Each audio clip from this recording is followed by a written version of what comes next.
নমস্কার বন্ধুরা, Santu Infotech YouTube চ্যানেলের পক্ষ থেকে আপনাদের সবাইকে আরও একটি নতুন এবং গুরুত্বপূর্ণ ভিডিওতে স্বাগত। বন্ধুরা, হোয়াটসঅ্যাপ থেকে প্রিন্ট আমরা তো প্রত্যেকেই করি, অর্থাৎ আমরা যারা সাইবার ক্যাফে রিলেটেড ব্যবসার সঙ্গে যুক্ত রয়েছি, বিভিন্ন সময় কম্পিউটার রিলেটেড কাজ করি, অনলাইন বিভিন্ন রকমের সার্ভিস দেই, আমাদের কিন্তু বিভিন্ন ধরনের কাস্টমারেরা প্রতি মুহূর্তে হোয়াটসঅ্যাপে অনেক ধরনের ছবি পাঠায়। অর্থাৎ কেউ কালার প্রিন্ট আউট করতে পাঠায়, কেউ বা ফটো প্রিন্ট আউট করতে পাঠায়, কেউ বা ডকুমেন্টস প্রিন্ট করতে পাঠায়। তা বন্ধুরা, আজকে আমি যে প্রসেসটি আপনাদের দেখাবো, অর্থাৎ হোয়াটসঅ্যাপ থেকে কিভাবে আপনারা খুব সহজে যে কোনো কালার ডকুমেন্টস প্রিন্ট করতে পারবেন, অর্থাৎ হোয়াটসঅ্যাপে পাঠানোর পর আপনারা কিভাবে সেই ডকুমেন্টসগুলোকে সুন্দর করে এডিট করে আপনারা প্রিন্ট করবেন এবং একই পাতার মধ্যে আপনারা একসঙ্গে 10 থেকে 12টি ছবি প্রিন্ট করতে পারবেন। তা আজকে যে প্রসেসটা আমি আপনাদের দেখাবো, সেই প্রসেসটি আপনারা ফটোশপ থেকে কিভাবে করবেন খুব সহজ পদ্ধতিতে, এবং কম্পিউটারে হোয়াটসঅ্যাপ অ্যাক্সেস করে কিভাবে আপনারা খুব সহজে হোয়াটসঅ্যাপ থেকে ছবিগুলো নিয়ে আপনারা সাজিয়ে সব একই মাপের প্রিন্ট আউট করতে পারবেন। তা চলুন বন্ধুরা, ভিডিওটি গুরুত্বপূর্ণ হতে চলেছে এবং প্রথম থেকে শেষ পর্যন্ত অবশ্যই আমরা দেখব, এবং ভালো লাগলে কিন্তু অবশ্যই একটি লাইক দিতে ভুলবো না। বন্ধুরা, আমরা তো কম বেশি প্রত্যেকেই হোয়াটসঅ্যাপ থেকে ছবি প্রিন্ট করি, অর্থাৎ কাস্টমাররা আমাদের হোয়াটসঅ্যাপে বিভিন্ন রকমের ছবি পাঠিয়ে দেয়, আমরা কিন্তু সেই সকল ছবিগুলো প্রিন্ট করে আমরা কিন্তু কাস্টমারকে ডেলিভারি করি। তা এই হোয়াটসঅ্যাপ কিন্তু আমরা এই মুহূর্তে হোয়াটসঅ্যাপগুলো কিন্তু আমরা মোবাইল ভার্সন থেকে এবং কম্পিউটার ভার্সন থেকেও কিন্তু হোয়াটসঅ্যাপে কাজ করতে পারি। তা যারা কম্পিউটার থেকে হোয়াটসঅ্যাপ কীভাবে খুলবে সেই জিনিসটি জানে না, তাদেরকে একবার দেখিয়ে দিচ্ছি কম্পিউটার থেকে আমরা কিভাবে হোয়াটসঅ্যাপটিকে খুলতে পারবো। আপনারা জাস্ট গুগলে গিয়ে টাইপ করবেন হোয়াটসঅ্যাপ ওয়েব। তো হোয়াটসঅ্যাপ ওয়েব টাইপ করলে আপনাদের সামনে এরকম একটি সার্ফেস চলে আসবে, যেখানে আপনারা এই হোয়াটসঅ্যাপ ওয়েবটি প্রথমেই কিন্তু হোয়াটসঅ্যাপ ওয়েব দেখতে পাবেন। তাই এই হোয়াটসঅ্যাপের মধ্যে আপনারা ডেস্কটপে গিয়ে আপনারা এই হোয়াটসঅ্যাপ ওয়েবের মধ্যে ক্লিক করবেন। তাই এই হোয়াটসঅ্যাপ ওয়েবের মধ্যে ক্লিক করলে কিন্তু আপনাদের সামনে এরকম একটি বারকোড চলে আসবে, যে বারকোডটা কিন্তু আপনাদের মোবাইলে গিয়ে হোয়াটসঅ্যাপ ওয়েব থেকে স্ক্যান করতে হবে। তা বন্ধুরা, মোবাইলে হোয়াটসঅ্যাপের মধ্যে আপনারা রাইট সাইডে 3 ডট রয়েছে, সেই 3 ডটের মধ্যে গিয়ে আপনারা ক্লিক করবেন। তা সেই 3 ডটের মধ্যে ক্লিক করলে এখান থেকে লিঙ্ক ডিভাইস বলে একটি অপশান দেখাবে, সেই লিঙ্ক ডিভাইসের মধ্যে ক্লিক করলে কিন্তু আপনাদের লিঙ্ক এ ডিভাইস থাকবে, এখান থেকে কিন্তু আপনাদের বারকোডটা চলে আসবে। তা বন্ধুরা, যখনই আমরা মোবাইল থেকে হোয়াটসঅ্যাপ ওয়েবটিকে স্ক্যান করলাম, তখন কিন্তু সঙ্গে সঙ্গে আমাদের কম্পিউটারে হোয়াটসঅ্যাপটি খুলে গেল। তো এবার কিন্তু আপনারা কম্পিউটার থেকে যে কোনো ফটো বলুন, পিডিএফ বলুন, খুব সহজেই আপনারা নিয়ে কাজ করতে পারবেন। এবার বন্ধুরা, যখন আপনারা হোয়াটসঅ্যাপ থেকে কোনো ছবি নিয়ে প্রিন্ট করবেন, তখন আপনারা জাস্ট ছবির ওপরে ক্লিক করে ড্র্যাগ করে কিন্তু ছবিটা আপনারা কম্পিউটারের মধ্যে বা ডেস্কটপের মধ্যে এনে ফেলবেন। তো এখান থেকে দেখতে পাচ্ছেন বন্ধুরা, ছবিটা আমাদের চলে এসছে। এবার এই ছবিটাকে আপনারা ফটোশপে বলুন বা কোরেল ড্রতে বলুন, খুব সুন্দরভাবে এডিট করে কিন্তু কাজ করতে পারবেন। তো দেখুন বন্ধুরা, আমাদের কিন্তু প্রচুর কাস্টমার এরকমভাবে ছবি দেয়। যদি এই ছবিগুলো আপনাদের ফটোশপে নেওয়ার পর না খুলে, অনেক ক্ষেত্রে দেখবেন ফটোশপে ফটোগুলো সাপোর্ট করছে না, সেক্ষেত্রে কিন্তু আপনারা ছবির ওপর রাইট ক্লিক করে ওপেন উইথ পেইন্ট অপশানে চলে যাবেন। তা ওপেন উইথ পেইন্টে গিয়ে আপনারা জাস্ট এখান থেকে গিয়ে সেভ অপশান যে রয়েছে, সেই সেভ অপশানের মধ্যে আপনারা ক্লিক করবেন। তা যখনই আপনারা সেভ অপশানে ক্লিক করবেন, তখন কিন্তু আপনাদের পেইন্ট ফরম্যাটে ছবিটি কিন্তু তৈরি হয়ে যাবে, অর্থাৎ জেপিজি ফরম্যাটে তৈরি হয়ে যাবে। এবার আপনারা ছবিটিকে কিন্তু ড্র্যাগ করে যখন ফটোশপে ফেলবেন, ছবিটি কিন্তু চলে আসবে। তা এই প্রসেসে কিন্তু আপনারা ছবিগুলো প্রথমে ফটোশপে নিয়ে আসবেন। তা এবার দেখুন বন্ধুরা, এই ছবিগুলো কিভাবে আপনারা সুন্দর করে এডিট করে কাজ করবেন।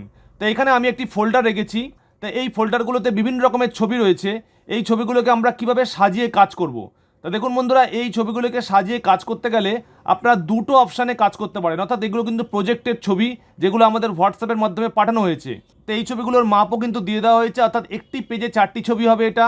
এই ছবিগুলোর মাপ দেওয়া হয়েছে, একটি পেজে 4টি করে হবে, এবং একটি পেজে এটা 1 2 3 4 5 6 এবং একটি পেজে 6টি করে হবে। তা এইভাবে কিন্তু আমাদের ফটোগুলোকে সাজাতে হবে। তা দেখুন বন্ধুরা, ফটোগুলো সাজানোর একদম সহজ যে পদ্ধতি, অর্থাৎ আপনারা পেজ লস না করে কীভাবে ফটোগুলোকে সুন্দরভাবে প্রিন্ট করতে পারবেন।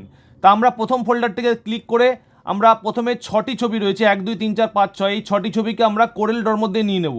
তা কোরেল ড্রর মধ্যে নিয়ে আপনারা খুব সিম্পল প্রসেসে ছবিগুলোকে এডিট করতে পারবেন। দেখুন বন্ধুরা, আমাদের 6টি ছবি 6 রকমের রয়েছে, অর্থাৎ হোয়াটসঅ্যাপ থেকে যখন আপনাদের ছবিগুলো পাঠাবে, তখন কিন্তু এক একটা ছবি এক একটা সাইজের থাকবে।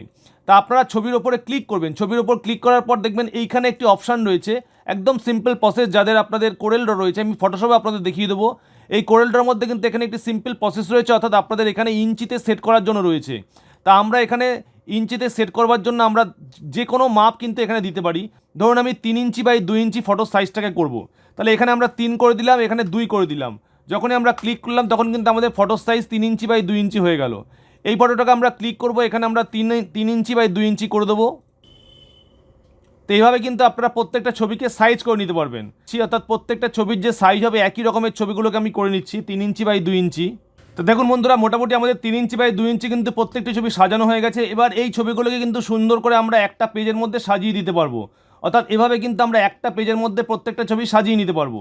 তা আপনারা চাইলে এই ছবিগুলোর মধ্যে কিন্তু একটু বড় করতে পারেন, অর্থাৎ আপনারা যখন এটাকে গ্রুপ করে নেবেন, গ্রুপ করে কিন্তু আপনারা এটাকে কিন্তু বড় করতে পারবেন। তা গ্রুপ করবার জন্য আমরা Ctrl+G প্রেস করব। Ctrl+G প্রেস করে আমরা এটাকে টেনে কিন্তু একসঙ্গে একটা পেজের মধ্যে কিন্তু সাজিয়ে নিতে পারবো। এবার আপনারা চাইলে আরও বড় করতে পারেন, অর্থাৎ যখন আপনারা সবকটা ছবি ধরে টানবেন তখন কিন্তু ছবিটা একটা পাতার মধ্যে সুন্দর করে সাজানো হয়ে যাবে। এবার দেখুন বন্ধুরা, আমরা আরেকটি পেজ ইনসার্ট করলাম। এই 4টে ছবি আমরা বড় করে করব, অর্থাৎ এই ছবিগুলোর সাইজ একটু বড় করব। তা একটা পেজের মধ্যে আমরা 4 বাই 6 ইঞ্চি করব। দেখুন 4 বাই 6 ইঞ্চি আমি এটাকে সাজিয়ে নিচ্ছি। অর্থাৎ এখান থেকে আপনারা ছবিগুলোর কিন্তু প্রত্যেকটা মেজারমেন্ট করে কিন্তু আপনারা ছবিগুলোকে প্রিন্ট নিতে পারবেন। তো এইভাবে কিন্তু একটা পাতার মধ্যে কিন্তু আপনারা 4টে ছবিকে প্রিন্ট করতে পারবেন সুন্দরভাবে সাজিয়ে, অর্থাৎ যে সাইজের আপনাদের ছবিগুলোকে চাইছেন ঠিক সেই সাইজের মধ্যে কিন্তু ছবিগুলো আপনাদের প্রিন্ট হবে। এবার বন্ধুরা ধরুন আমরা ফটোশপ থেকে কাজটি করব, কারণ ম্যাক্সিমাম ক্ষেত্রে আমরা যারা সাইবার ক্যাফে অপারেট করি আমরা কিন্তু ফটোশপেই বেশি এক্সপার্ট। তা এবার ফটোশপে কাজটি করবার জন্য আমরা জাস্ট ফটোশপে গিয়ে Ctrl+N প্রেস করলাম। তা Ctrl+N যখনই আমরা প্রেস করলাম এখান থেকে কিন্তু আমাদের ইমেজ সাইজটি দেখাচ্ছে। তা আমরা ইমেজ সাইজটি থেকে গিয়ে ইঞ্চিতে গিয়ে 3 ইঞ্চি দিলাম এবং উইডথে গিয়ে 2 ইঞ্চি দিলাম। অর্থাৎ 3 ইঞ্চি বাই 2 ইঞ্চি যতগুলো ছবি আমাদের হবে প্রত্যেকটি ছবি কিন্তু একটা পাতার মধ্যে সাজিয়ে আমরা প্রিন্ট করব। তা এখান থেকে যে ছবিগুলো রয়েছে এই ছবিগুলো আমরা সব একটা ইমেজের মধ্যে ফেলছি প্রথমে। তা যতগুলো ছবি রয়েছে প্রত্যেকটা ছবি আমরা একটা ইমেজের মধ্যে গিয়ে ফেলছি এবং ছবিগুলো ফেলার পর আমরা ছবিগুলোকে একই সেম সাইজের কিন্তু প্রিন্ট করে আপনাদের দেখাবো। খুব সহজে আপনারা কাজটি করতে পারবেন এবং ছবিগুলো প্রত্যেকটা একই রকমের সাইজ হবে। তা দেখুন বন্ধুরা, আমাদের 10টি ছবি রয়েছে, এই 10টি ছবি কিন্তু একটা ইমেজের মধ্যে আমরা নিয়ে নিয়েছি এবং এই ছবিগুলোকে আমরা সাজিয়ে নিচ্ছি। দেখুন যে ছবিগুলো আপনারা ল্যান্ডস্কেপে করবেন সেই ছবিগুলো ল্যান্ডস্কেপে সাজিয়ে নেবেন এবং যে ছবিগুলো পোর্ট্রেটে আপনারা প্রিন্ট করবেন সেই ছবিগুলো কিন্তু পোর্ট্রেটে সাজিয়ে নেবেন।